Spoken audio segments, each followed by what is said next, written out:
Modi Modiji yes Modi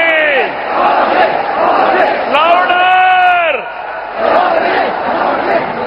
Ayodhya Rama మందిరంలో ప్రజలందరినీ వాళ్ళ మనోభావాలు రెచ్చగొట్టి ఓట్లు పొంది అధికారానికి వచ్చి అదే రామ మందిరం నిధుల్ని రోజు కైంకర్యం చేసేసారు. వేల కోట్ల రూపాయలు కైంకర్యం చేశారు. దేవుడు కూడా వాళ్ళని క్షమించడు. అంత తీవ్రమైనటువంటి పాపానికి ఒడిగొట్టారు. ఇంత దారుణమైనటువంటి అవినీతికి అక్రమాలకి బీజేపీ పాల్పడుతుంటే ఇక్కడ తెలుగుదేశం జనసేన మునిగిపోయే పడవలు ఎక్కారు. ఎప్పుడైనా మునిగిపోతారు వీళ్ళు కూడా. వాళ్ళు ఒడ్డున పడతారా జాగ్రత్త తీసుకొని, లేకపోతే వాళ్ళతో పాటు బీజేపీతో పాటు తెలుగుదేశం కూడా మునిగిపోతారా తెలుసుకోవాల్సినటువంటి అవసరం ఉంది. ఒకవైపు స్టూడెంట్స్ మీద దారుణంగా లాఠీచార్జ్ చేస్తే తప్పని దేశం అంతా ఖండిస్తూ ఉంటే చివరికి కేసులు కూడా ఉపసంహరించుకోవాల్సినటువంటి పరిస్థితి ఏర్పడితే వీళ్ళ కేసు నేను వినలేని మొండి కేసును సుప్రీంకోర్టు చీఫ్ జస్టిస్ సైతం కేసు విని కేసులు పెట్టొద్దు, వాళ్ళ మీద అణిచివేత లాఠీచార్జ్ చేయటం కరెక్ట్ కాదని చెప్పాల్సినటువంటి ఒక పరిస్థితి ఏర్పడితే చంద్రబాబు నాయుడు గారు మాత్రం మోడీని పిలిచి భోగాపురంలో పెద్ద సభ పెట్టి స్తోత్రాలు ప్రారంభించారు. స్తోత్ర పాఠాలు. జనం స్పందించకపోతే ఈయన అడిగి మరీ చప్పట్లు కొట్టించాడు.